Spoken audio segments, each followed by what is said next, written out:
ಬೆಸ್ಕಾಂ ಕಂಪನಿಗಳಿಗೆ ಬೆಸ್ಕಾಂ ಕಂಪನಿಗಳಿಗೆ ಬೆಸ್ಕಾಂ ಕಂಪನಿಗಳಿಗೆ ಅವೈಜ್ಞಾನಿಕವಾಗಿ ಆದೇಶ ನಡೆಸಿರುವ ಬೆಸ್ಕಾಂ ಕಂಪನಿಗಳಿಗೆ ಅವೈಜ್ಞಾನಿಕವಾಗಿ ಆದೇಶಗಳನ್ನು ಸರ್ಕಾರ ಮುನ್ನಡೆಸುತ್ತಿರುವ ಸರ್ಕಾರಕ್ಕೆ ಬೇಕೇ ಬೇಕು ಬೇಕೇ ಬೇಕು ಇಂಧನ ಇಲಾಖೆಗೆ ಇಂಧನ ಇಲಾಖೆಗೆ ಅವೈಜ್ಞಾನಿಕವಾಗಿ ಆದೇಶ ಹೊರಡಿಸುತ್ತಿರುವ ಇಲಾಖೆಗಳಿಗೆ ಬೇಕೇ ಬೇಕು ಬೇಕೇ ಬೇಕು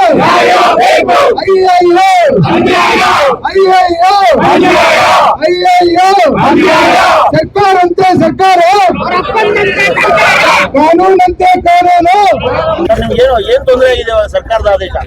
ಈಗ ತುಂಬಾ ಇಂಡಸ್ಟ್ರೀಸ್ ಶೆಡ್ ಕಟ್ಟಿದ್ದಾರೆ, ಮಿಷಿನ್ಸ್ ಇಂಪೋರ್ಟ್ ಮಾಡಿರೋದಿದ್ದಾರೆ, ದೇಶದಲ್ಲಿ ತಗೊಂಡಿರೋರು ಇದ್ದಾರೆ. ಬ್ಯಾಂಕ್ನಿಂದ ಒಂದ್ಸತಿ ಸಾಲ ತಗೊಂಡ್ರೆ ನಾವು ಮಿಷನರಿಗೆ ನಾವು ಸ್ಟಾರ್ಟ್ ಮಾಡ್ತೀವೋ ಬಿಡ್ತೀವೋ ಅದು ಬೇರೆ ವಿಷಯ, ಅಲ್ಲಿಂದ ಇನ್ಸ್ಟಾಲ್ಮೆಂಟ್ ಇಂಟ್ರೆಸ್ಟ್ ಸ್ಟಾರ್ಟ್ ಆಗೋಗ್ಬಿಡ್ತದೆ. ಹಾಗಾಗಿ ಏನಾಗಿದೆ, ಹಲವಾರು ಇಂಡಸ್ಟ್ರೀಸ್ ಮೋರ್ ದೆನ್ 1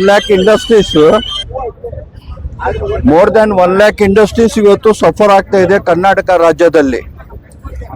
ಅದಾಗಿರೋದ್ರಿಂದ ಆಕ್ಚುಲ್ ಆಗಿ ನಮ್ಮ ದೇಶದಲ್ಲಿ ಜುಡಿಷಿಯರಿ ಆಗಲಿ, ಎಕ್ಸಿಕ್ಯೂಟಿವ್ ಆಗಲಿ, ಪೊಲಿಟಿಷಿಯನ್ಸ್ ಆಗಲಿ ಅರ್ಥ ಮಾಡ್ಕೋಬೇಕು ನಮ್ಮ ದೇಶದ ಬಗ್ಗೆ. ಯಾಕಂದ್ರೆ ನಮ್ದು 140 ಕೋಟಿ ಜನರದು ದೇಶ, 140 ಕೋಟಿ ಜನ, ಹೈಯೆಸ್ಟ್ ಪಾಪ್ಯುಲೇಷನ್ ಇರೋದು ಇವತ್ತು ಪ್ರಪಂಚದಲ್ಲಿ ಭಾರತ ದೇಶ.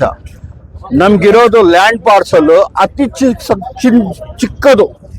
ಅಂದ್ರೆ ನೀವು ಬೇರೆ ಯಾವ ಪಾಶ್ಚಾತ್ಯ ದೇಶಕ್ಕೆ ನೀವು ಕಂಪೇರ್ ಮಾಡಿದ್ರೇನು ನಮ್ಮ ದೇಶದಲ್ಲಿ ಇರೋ ಜಮೀನು ಭಾರಿ ಕಡಿಮೆ. ಅದರಲ್ಲಿ ನಮ್ಮ ಜೀವನ ಮಾಡ್ಕೋಬೇಕು, 140 ಕೋಟಿ ಜನ ಬದುಕಬೇಕು. ಇವರು ಸುಪ್ರೀಂ ಕೋರ್ಟ್ ಅವರು 2 ಜಡ್ಜ್ ಬೆಂಚ್ ಸೇರಿ ಆದೇಶನ ಕೊಟ್ಟಿದ್ದಾರೆ, CC/OC ಇಲ್ಲ ಅಂದ್ರೆ ಕರೆಂಟ್ ಕೊಡಬೇಡ ಅಂತ.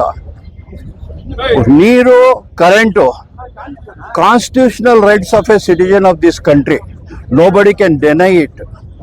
Constitutional right. ನಾವು ಹಲವಾರು ಸತಿ ನಮ್ಮ ಸರ್ಕಾರನ ಕೇಳಿದ್ದೀವಿ, ನೀವೊಂದು ರಿವ್ಯೂ ಪಿಟಿಷನ್ ಹೈಯರ್ ಬೆಂಚ್ಗೆ ಅಂದರೆ 5 ಜನ ಬೆಂಚ್ಕೋ 7 ಜನ ಬೆಂಚ್ಕೋ ಹಾಕಿ ಒಂದು ರಿವ್ಯೂ ಪಿಟಿಷನ್ ಹಾಕಿ ಅಟ್ಲೀಸ್ಟ್ ಒಂದು 2 years 3 years ಟೈಮ್ ತಗೊಂಡು ಅಷ್ಟೊಳಗಡೆ ನಮ್ಮ ನಡವಳಿಕೆಗಳನ್ನು ಚೇಂಜ್ ಮಾಡ್ಕೊಳ್ತೀವಿ ಅಂತ ಹಾಕಿ ಅಂತ ಅದನ್ನು ಕೇಳ್ಕೊಂಡಿದ್ದೀವಿ. ಅದಕ್ಕೂ ಯಾವುದು ಇಷ್ಟವರೆಗೂ ಉತ್ತರ ನಮಗೆ ಸಿಕ್ಕಲಿಲ್ಲ. KERC ಮುಂದೆ ಹೇಳಿದ್ದೀವಿ, ಆಮೇಲೆ ಎಸ್ಕಾಮ್ಸ್ ಅವ್ರ ಮುಂದೆನೂ ಹೇಳಿದ್ದೀವಿ. ಯಾರನ್ನೂ ಅದನ್ನು ಕ್ರಮವಾಗಿ ತಗೊಳ್ಳೋಕ್ಕೆ, ಸೀರಿಯಸ್ ಆಗಿ ತಗೊಳ್ಳೋಕ್ಕೆ ರೆಡಿ ಇಲ್ಲ. ಅದು ಆಗಿರೋದ್ರಿಂದ ನಾನು ಮಾತಾಡ್ತಿರೋದು ಇಂಡಸ್ಟ್ರೀಸ್ ಬಗ್ಗೆ. ಇವತ್ತೇನಾಗಿದೆ, ಕೋಟ್ಯಾಂತರ ರೂಪಾಯಿ ಬಂಡವಾಳ ಹಾಕ್ಬಿಟ್ಟು ಏನ್ ಮಾಡೋದು ಅರ್ಥ ಆಗಿಲ್ದಿರೋದು ಪರಿಸ್ಥಿತಿನಲ್ಲಿ ಸಿಕ್ಕಾಕೊಂಡಿದ್ದೀವಿ. ಇವಾಗ ಸುಪ್ರೀಂ ಕೋರ್ಟ್ ಆರ್ಡರ್ ಅಲ್ಲಿ ಎಲ್ಲೂ ಸಹ ಕಮರ್ಷಿಯಲ್ ಮತ್ತೆ ಇದಕ್ಕೆ ಅಂತ ಕೈಗಾರಿಕೆಗೆ ಅಂತ ಸಪರೇಟ್ ಆಗಿ ಏನೋ ಆರ್ಡರ್ ಆಗಿಲ್ಲ. ಅಲ್ಲೇನೋ ಹೋಗಿ ಜನ ವಾಸ ಮಾಡಲ್ಲ, ಕೆಲಸ ಮಾಡ್ತಾರೆ, ಉದ್ಯೋಗ ಮಾಡ್ಕೊಂಡು ರಿಟರ್ನ್ ಬರ್ತಾರೆ. ಇದ್ರ ಬಗ್ಗೆ ಏನ್ ಹೇಳ್ತೀರಾ ಸರ್? ಅದು ಸುಪ್ರೀಂ ಕೋರ್ಟ್ ಆರ್ಡರ್ ಪೂರ್ತಿ ಓದಿದ್ದೀನಿ ನಾನು. ಆ ಸುಪ್ರೀಂ ಕೋರ್ಟ್ ಆರ್ಡರ್ ಏನಾಗಿದೆ ಅಂದ್ರೆ, ಯಾವುದೋ ಒಂದು 40 ವರ್ಷ ಹಿಂದ್ಗಡೆ ಒಂದು ಮನೆ ಕಟ್ಟಡಕ್ಕೋಸ್ಕರ ನಮ್ದು BDA ತರ ಅಲ್ಲಿ ಇರೋದು ಡೆವಲಪ್ಮೆಂಟ್ ಅಥಾರಿಟಿ ಒಂದು ಲ್ಯಾಂಡ್ ಪಾರ್ಸಲ್ ಅಲಾಟ್ಮೆಂಟ್ ಮಾಡಿದೆ ಉತ್ತರ ಪ್ರದೇಶದಲ್ಲಿ. ಅದರಲ್ಲಿ ಅವ್ರೇನ್ ಮಾಡಿದ್ದಾರೆ, ಮನೆಗಳು ಕಟ್ಟಿಲ್ಲ, ಅದರಲ್ಲಿ ಕಮರ್ಷಿಯಲ್ ಕಾಂಪ್ಲೆಕ್ಸ್ ಕಟ್ಬಿಟ್ಟು ಸುಮಾರು ಒಂದು 70-80 ಅಂಗಡಿಗಳು ಮಾಡಿ ಅದನ್ನ ಸೇಲ್ ಮಾಡಿಬಿಟ್ಟಿದ್ದಾರೆ. ಅವರು ಮಾಡಿರೋದು ಸತ್ತೋಗ್ಬಿಟ್ಟಿದ್ದಾರೆ. ಈ ಪರ್ಚೇಸ್ ಮಾಡಿರೋದ್ರಲ್ಲಿ 1/2 ಜನದ ಮೇಲೆ ಜಾಸ್ತಿ ಸತ್ತೋಗ್ಬಿಟ್ಟಿದ್ದಾರೆ. ಇದು 40 ವರ್ಷದಿಂದ ನಡ್ಕೊಂಡು ಬರ್ತಿರೋದು ಕೇಸು. ಮೊದಲು ಸೆಷನ್ಸ್ ಕೋರ್ಟ್ನಲ್ಲಿ ಆಯಿತು, ಲಕ್ನೋ ಹೈಕೋರ್ಟ್ನಲ್ಲಿ ಆಯಿತು, ಅಲಹಾಬಾದ್ ಹೈಕೋರ್ಟ್ನಲ್ಲಿ ಆಯಿತು. ಅಲಹಾಬಾದ್ನ ಹೈಕೋರ್ಟ್ನಲ್ಲಿ ಏನಾಗಿದೆ, ಇವ್ರ ಪರವಾಗಿ ತೀರ್ಪು ಕೊಟ್ಟಿದ್ದಾರೆ, ಜನರ ಪರವಾಗಿ. ಮತ್ತೆ ಅದು ರಿವ್ಯೂ ಪಿಟಿಷನ್ ಸುಪ್ರೀಂ ಕೋರ್ಟ್ಗೆ ಹೋಗಿದೆ. ಸುಪ್ರೀಂ ಕೋರ್ಟ್ ಇದು ಯಾವುದೋ ಪಾರ್ಕ್ನ ಸ್ಕೂಲ್ ಅವರು ಅನ್ಆಥರೈಸ್ ಆಗಿ ಆಕ್ಯುಪೈ ಮಾಡಿರೋದು ತಗೊಂಡಿದ್ದಾರೆ.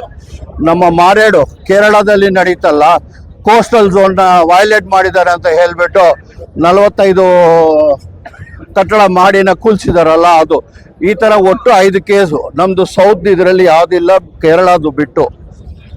ಇದನ್ನ ಆಧಾರ ಆಗಿ ತಗೊಂಡು ಒಂದು ಆದೇಶ ಹೊರಡಿಸ್ಬಿಟ್ಟು ಎಲ್ಲ ಚೀಫ್ ಸೆಕ್ರೆಟರೀಸ್ಗೆ, ಆಮೇಲೆ ಎಲೆಕ್ಟ್ರಿಸಿಟಿ ಕಮಿಷನ್ಸ್ಗೆ ಒಂದು ಆರ್ಡರ್ ಹೊರಡಿಸಿದ್ದಾರೆ.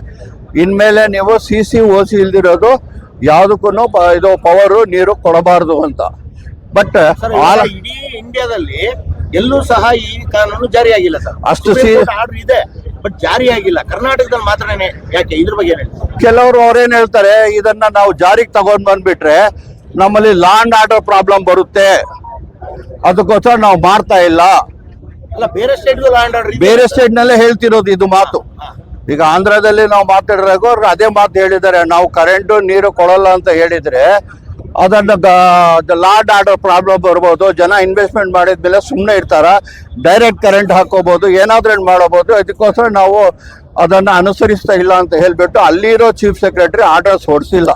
ನಮ್ಮ ರಾಜ್ಯದಲ್ಲಿ ಆರ್ಡರ್ಸ್ ಹೊಡಿಸ್ಬಿಟ್ಟಿದ್ದಾರೆ. ಡಿ ಕೆ ಶಿವಕುಮಾರ್ ಅವರು ಹೇಳ್ತಾರೆ ಎಲ್ಲಾ ಸ್ಟೇಟ್ಗೂ ಸುಪ್ರೀಂ ಕೋರ್ಟ್ ಇದು ಕೊಟ್ಟಿದೆ, ನೋಟಿಸ್ ಕೊಟ್ಟಿದೆ, ಇವರು ಜಾರಿ ಮಾಡದೇ ಇರೋದಕ್ಕೆ ಅಂತಾರೆ. ನೋಟಿಸ್ ಕೊಟ್ಟಿದೆ ಅಂತ ಕೆಲವರು ಹೇಳ್ತಾರೆ, ಕೆಲವರಿಗೆ ಚೀಫ್ ಸೆಕ್ರೆಟರಿ ಒರಿಸ್ಸಾ ಅವರಿಗೆ ಅರೆಸ್ಟ್ ವಾರೆಂಟ್ ಬಂದಿದೆ ಅಂತ ಹೇಳ್ತಾರೆ. ಏನಾಗಿದೆಯೋ ಗೊತ್ತಿಲ್ಲ, ದಾಖಲಾತಿಗಳು ಇಲ್ಲ, ಅದೆಲ್ಲ ದಾಖಲಾತಿ ಇಲ್ಲ. ನಮ್ಗೆ ಗೊತ್ತಾಗ್ತಿರೋದು ನಮ್ಮ ರಾಜ್ಯದಲ್ಲೇ ವಿಪರೀತ ಪ್ರಾಬ್ಲಮ್ ಬಂದ್ಬಿಟ್ಟಿದೆ. ಸರ್ ಇವಾಗ ನೀವು ಇಂಡಸ್ಟ್ರಿಯಲಿಸ್ಟ್ ಆಗಿ ನೀವು ಒಂದು ಸಾವಿರಾರು ಜನಕ್ಕೆ ಕೆಲಸ ಕೊಡೋರಾಗಿರ್ತೀರಿ, ಉದ್ಯೋಗ ಕೊಡೋರಾಗಿರ್ತೀರಿ. ಈ ಒಂದು ಕಾನೂನಿನಿಂದ ಉದ್ಯೋಗಿಗಳಿಗೂ ಮತ್ತು ನಿಮ್ಮ ಇಂಡಸ್ಟ್ರಿಯಲಿಸ್ಟ್ಗೂ ಎಷ್ಟು ತೊಂದರೆ ಆಗಿದೆ ಸರ್? ಈಗ ಕೋಟ್ಯಾಂತರ ರೂಪಾಯಿ ನಾವು ಇನ್ವೆಸ್ಟ್ಮೆಂಟ್ ಮಾಡಿದೀವಿ, ಶೆಡ್ ಕಟ್ಟಿದೀವಿ, ಮಿಷನರಿ ಬಂದಿದೆ. ಈಗ ಕರೆಂಟ್ ಇಲ್ದಿದ್ರೆ ಮಿಷನರಿ ರನ್ ಮಾಡಕ್ ಆಗೋದಿಲ್ಲ. ಇನ್ಸ್ಟಾಲ್ಮೆಂಟ್ ಸ್ಟಾರ್ಟ್ ಆಗೋಗಿದೆ, ಬಡ್ಡಿ ಸ್ಟಾರ್ಟ್ ಆಗೋಗಿದೆ. ಈಗ ಏನ್ ಮಾಡೋದು? ಈಗ ಆರ್ಡರ್ ಯಾರೋ ಫಾರಿನ್ ಕಂಪನಿ ಕೊಟ್ಟಿರ್ತದೆ, ಅವರು ನನ್ನ ಹತ್ರ ಕರೆಂಟ್ ಇಲ್ಲ, ನಂದು 1 ವರ್ಷ ಆದ್ಮೇಲೆ ನಿಮ್ಗೆ ಕೊಡ್ತೀನಿ ಅಂತ ಹೇಳಿದ್ರೆ ಅವ್ನು ಕಾಯ್ಕೊಂಡಿರ್ತಾನೆ, ನಮ್ಮ ಸಾಮಾನು ಬೇರೆ ಕಡೆಯಿಂದ ತಗೊಳ್ತಾನೆ. ಅಂದ್ರೆ ಈ ಕಾನೂನಿಂದ ಇಂಟರ್ನ್ಯಾಷನಲ್ ಲೆವೆಲ್ ಅಲ್ಲಿ ಮರ್ಯಾದೆನೂ ಹೋಗಿದೆ ಸರ್.